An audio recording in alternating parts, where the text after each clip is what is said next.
Hello, ni hao. Welcome back to Spoken Word Sunday with Johnny Tiger on August 27, 2023. What is Spoken Word Sunday, you may ask?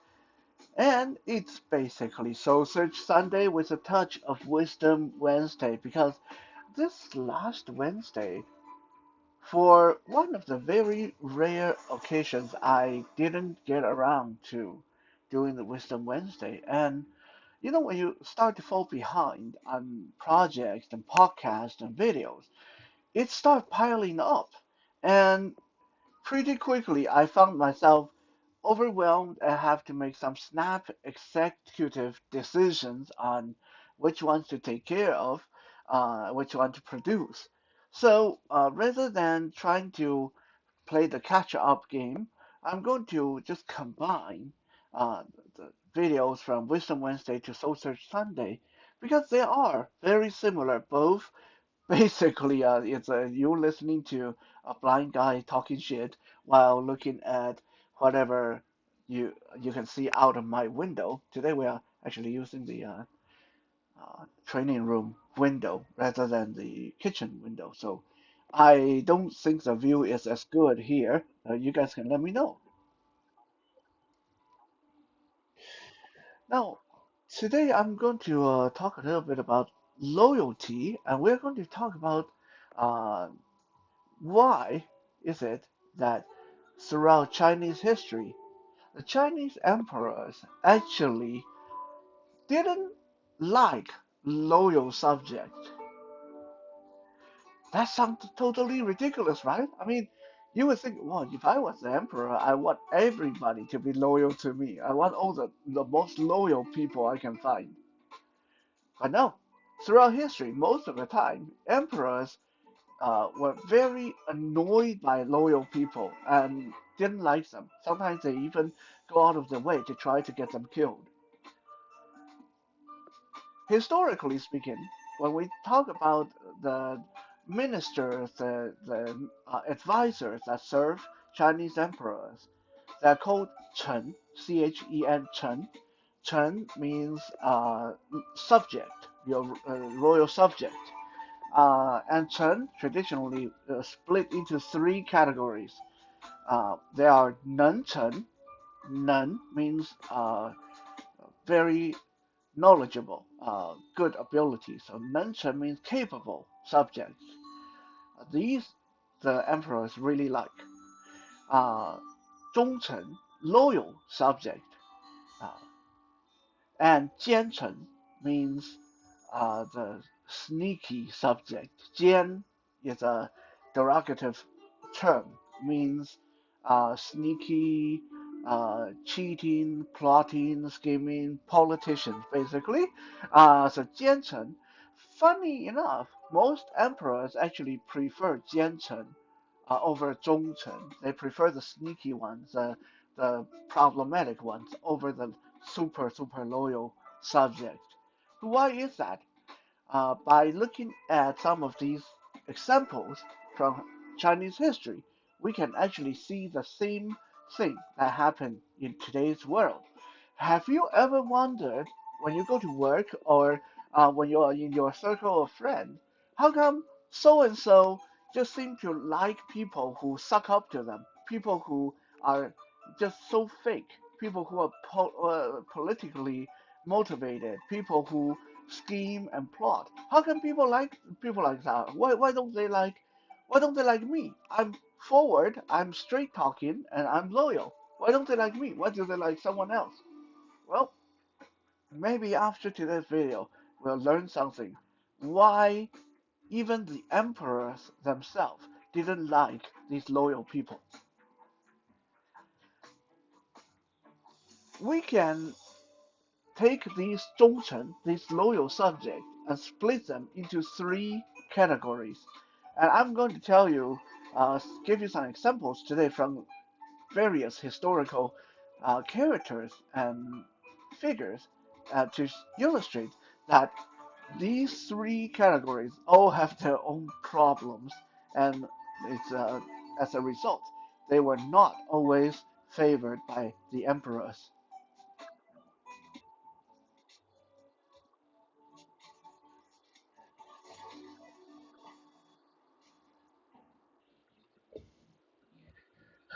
The first category, perhaps the one that is most of the time that would get outright killed by the emperors. These are 忠臣, loyal subjects that were not necessarily loyal to the monarchy or the country. These are people who are loyal to themselves. Now, what do I mean by loyal to themselves? I don't mean that they are only loyal to their own person. I mean that these are people who are loyal to their own religion, to their own faith, to what their own principles and beliefs. Their whole idea of being a royal minister or the whole reason of being a politician was not to serve the emperor. Their whole thing was about how to make themselves look good in history, how to make themselves go down in history as a saint or an incredible person. These people, on the outset, when we first learn about them and hear about what they did to become saints and very uh, notorious, very famous people, they sound like they were wonderful. Okay, they sound like they did something a lot of people couldn't do. They sound like we should all learn from them. But a lot of time, these people were so extreme that the emperors found that there's just no way to work with them. Let me give you a couple of examples. The first very uh, famous Chinese figure is by the name of Fang Shiru. Fang Shiru. We'll just call him Fang. Okay. So Fang was one of the most famous scholars in the Ming Dynasty. A lot of people say Fang, if anything, was very close to Confucius. He's so smart, so well respected. Like Confucius, he had many students scattered all throughout the kingdom. He's a great teacher. He was a great scholar. When the Ming Emperor Zhu Di took the throne by overthrowing his own nephew, because his nephew was a corrupt, lazy emperor, so Zhu Di, the uncle, uh, brought the military together and overthrew his own nephew and took the throne, thinking that he would rule the country better. Most of his advisors told him, uh, if there's one person you shouldn't kill, you shouldn't execute, is Fang Shiru, Fang, because Fang is so respected. He's the best scholar we ever had.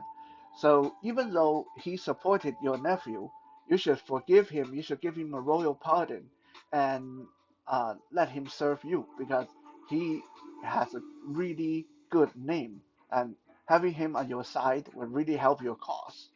And Zhu Di himself agreed. So he went to Fang and said, "Hey, Fang Shiru, uh, I really admire what you do. I really admire your poetry, your art, your knowledge. Uh, so I would like to give you a royal pardon. Okay, let bygone be bygone."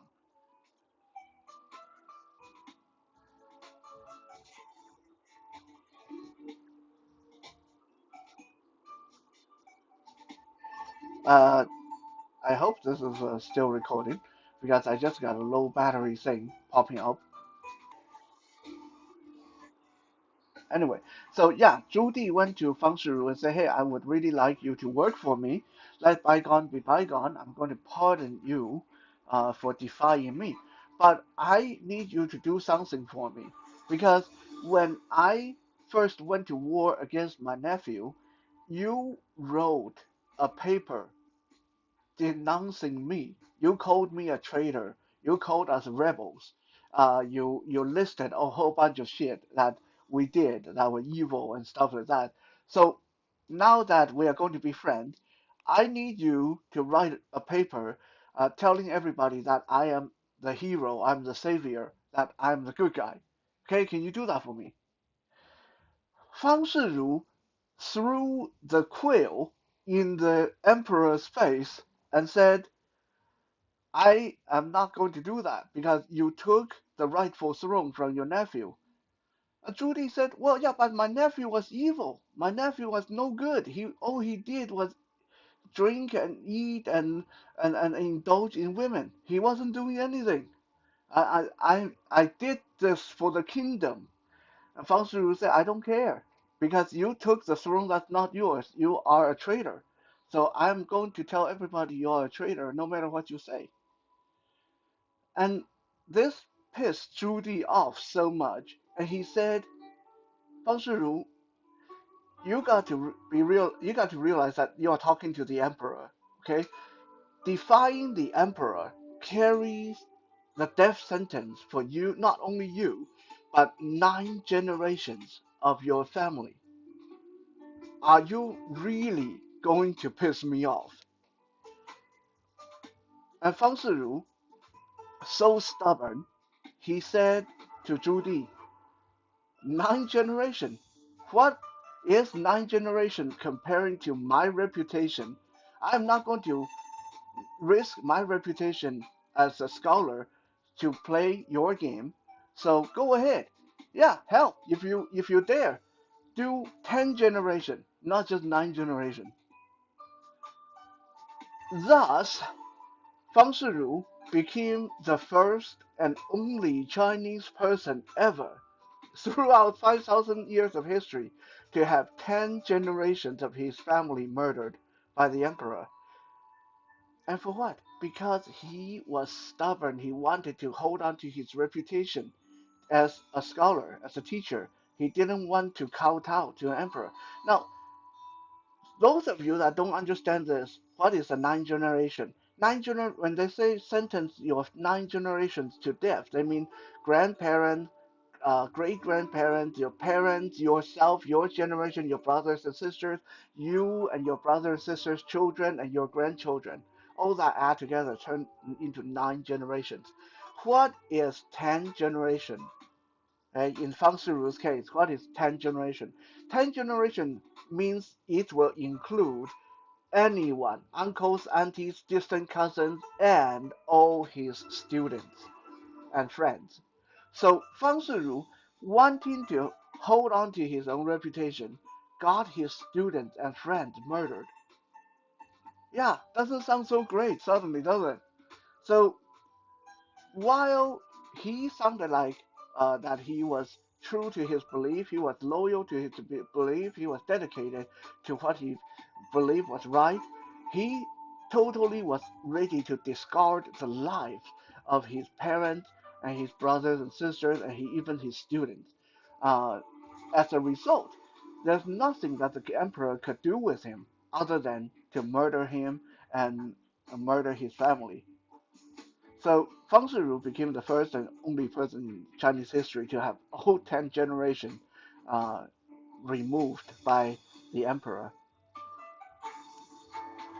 Similarly, another example of someone who is so stuck on their own reputation and refused to uh, compromise was in the end of Ming Dynasty. There was a general. Uh, he's He was the governor of a town that was under attack by the northern Manchu horde. Now, the Manchu horde clearly overpowered the town and had more force and more food and everything. Um, but this general, by the name of Sikefa, uh, he said he would refuse to go down in history as the general who lost his tongue.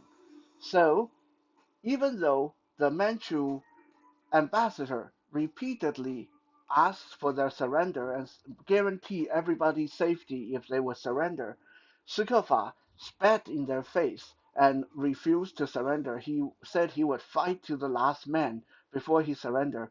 And thus, when the Manchu horde finally overwhelmed the town and uh, fought into the city, they were so pissed off at Sukhofa refusing to surrender, they slaughtered every single man, woman, and child in the town. So Sukhofa, while he to some people he was a hero, because he refused to surrender. But he got 800,000 people killed just to preserve his reputation. Again, these kind of people, they were loyal not to the country but to themselves. They were loyal to their own reputation, and Chinese emperors traditionally hated these people.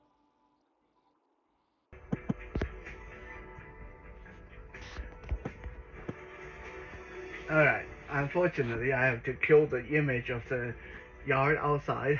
Not that there's much to look at, but I needed to quickly put the phone on the charger so it doesn't cut off the video. Um, so, sorry about the black screen, but um, let's continue. The next category of people who are 忠臣, loyal subject, were people who were loyal to the country but not to the emperor. These people were very hard to deal with as well because as an emperor, of course, you want people to be loyal to you, but if these people were so much into being loyal for the country, and they feel they know better than you do, then there's nothing you can do with them as well. A good example of this is in the Tang Dynasty, during the reign of the Tang Taizong, Tang Taizong emperor, one of the greatest emperor in Chinese history. So Tang Taizong emperor had a subject by the name of Wei Zhen. Wei Zhen used to serve Tang Taizong's brother before Tang Taizong took the throne. The older brother, Tang Taizong's older brother, was going to be prince, but then there's a lot of backstabbing and infighting, and there was a big military uprising. Tang Taizong ended up murdering his brothers and took the throne. Yeah, I know. Like I just said, he's one of the best emperors, but that doesn't mean that he's a nice guy. And I mean, to be fair, his brothers probably were going to murder him anyway, so he was protecting himself as well. So anyway, after Tang Taizong killed his brothers and took the throne, he had Wei Zhen brought to him, and he asked Wei Zhen. He said, "Hey, you were one of the most loyal ministers for my brother. Now that your master is dead, my brother is dead, how come you are still alive? Does that mean that you are not a loyal person?" And Wei Zhen looked him in the eyes and said, "If your brother listened to my advice, then you wouldn't be here today. Your brother would have been the one that sat on the throne. My loyalty is for the kingdom, not for any one emperor. When my master died, I was very sad, but I have to continue living because the country still needs me." And Tang Taizong asked Wei Zhen, he said, "So what if I only want people who are loyal to me, and I will have you killed? What do you have to say about that?" And Wei Zhen said, "If you just want people who are loyal to you, get a dog. But in my case, even though I am not loyal to you, I'm loyal to the country. So as long as you want to do good for the country, then I am the person for you. Otherwise, if you have me killed, then that would tell everybody that you are a lousy emperor." Yeah, so he's kind of lucky because one of Tang Taizong's biggest goal in his whole life, one of his pet peeve or his personal thing, was to be a good emperor, to have the whole world think of him as a good emperor. So obviously, if Wei Zhen said, "If you kill me, you'll be a bad, you'll be thought of as a lousy emperor," then Tang Taizong was like, "Oh yeah, we can't have that." So he kept Wei Zhen alive and let Wei Zhen work for him. But their working relationship was very, very strained. Wei Zhen didn't pull any punches.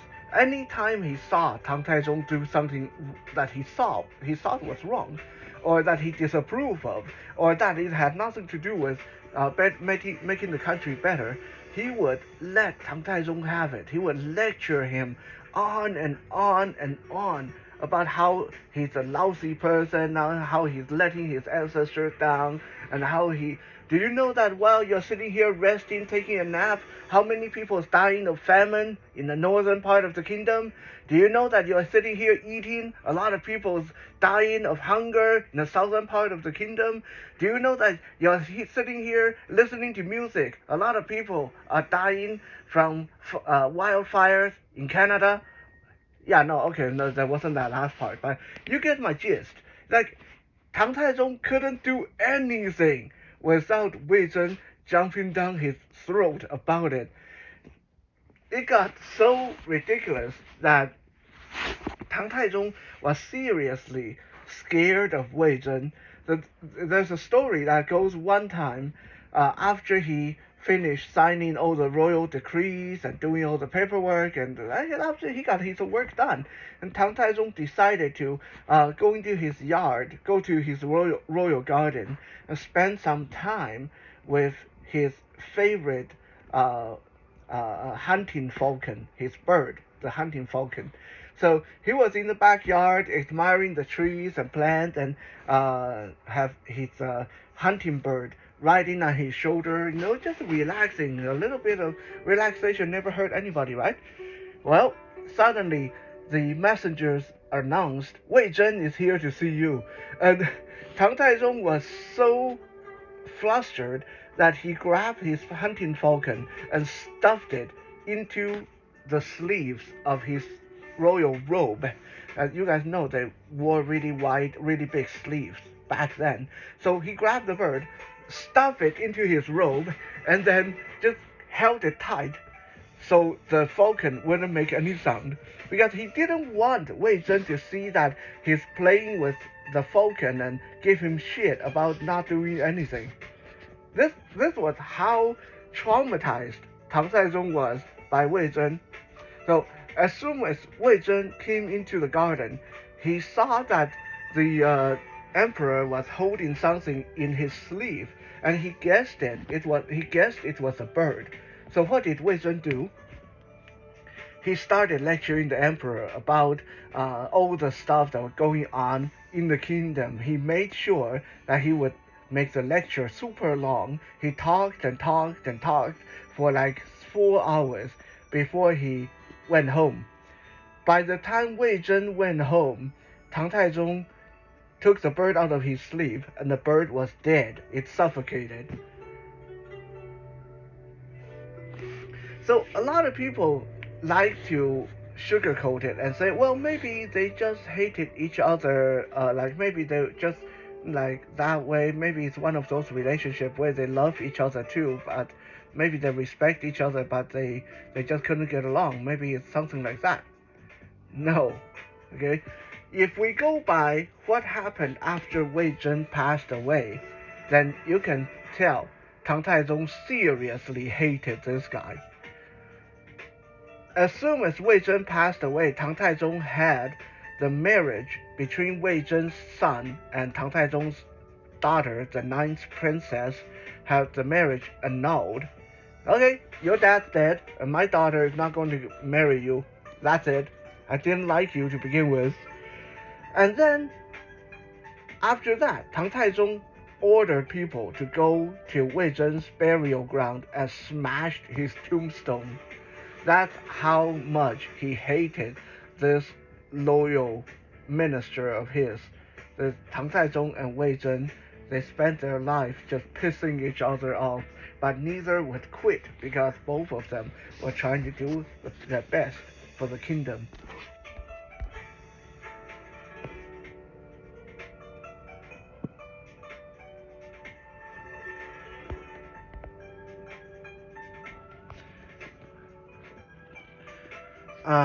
Give me 1 second.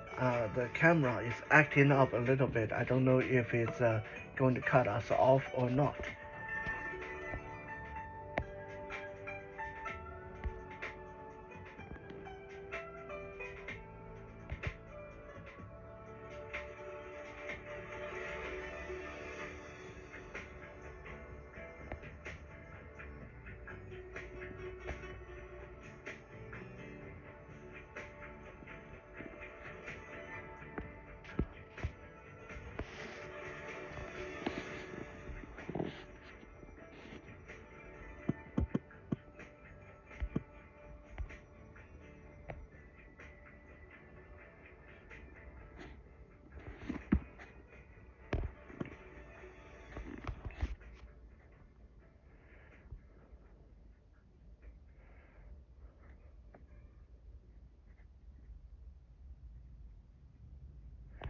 I don't know what it's doing, but I'm trying to get the camera to respond, but it's not responding properly.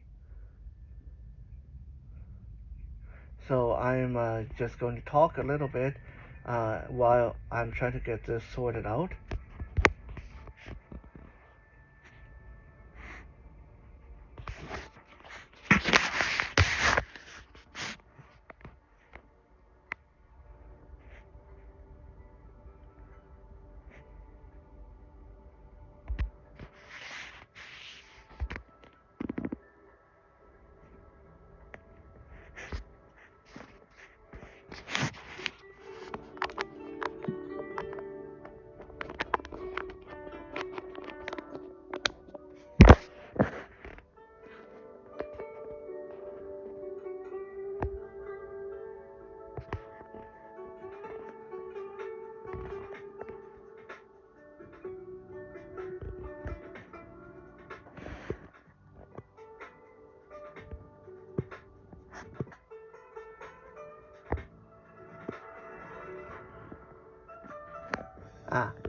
Okay, so I think it's still recording. Sorry about that, a little bit of a glitchiness with the phone today, I don't know why. So, we stopped at the end of talking about Wei Zhen and Tang Taizong. So Wei Zhen is a classic example of someone who is just loyal to the kingdom, didn't give a crap about the emperor, but he did serve the country loyally. The third category is people who are loyal. They're so loyal to the emperor that they transcend what is humanly reasonable. Right? And these people were problematic as well. Uh, let's go back to the Han Dynasty. In the Han Dynasty, there was an emperor that contracted some kind of nasty infection. He had a little like pustule growing on his back that just wouldn't go away, and it would leak pus, and it's really painful. And the only thing that could be done to alleviate his pain was for someone to drain the pus for him, because it's on his back, he couldn't reach it himself. Um, and again, Han Dynasty, we're talking about over 2,000 years ago, so they didn't really have all the right technology to deal with something like this. Anyway, one of his loyal subjects, by the name of Deng Tong, Deng Tong was so loyal to the emperor that he would use his mouth to suck the pus out of the warts, the pustule for the emperor every day. So disgusting. One day, the emperor asked Deng Tong, "Do you think in this world, who do you think loved me the most?" And Deng Tong said, "Well, Your Majesty, obviously it would be your son, the prince, that loved you the most." And because the emperor is a bit of an asshole, he decided to ask his son, "Okay, Deng Tong say you love me the most. Now, you know what Deng Tong does for me? He uses his mouth to suck the pus out of my back for me every day. Can you do that?" And the prince tried to do it, but couldn't. He just started throwing up because it's so disgusting. So, as soon as the prince became the emperor, when the old emperor died and the prince took the throne, he had Deng Tong murdered because he said, "If you are like that, if you can do something that me as the emperor couldn't even do, I couldn't suck the pus out of my father's back the way you did. So that tell me that there's something not normal about you. You must be a demon or something." So he had Deng Tong murdered.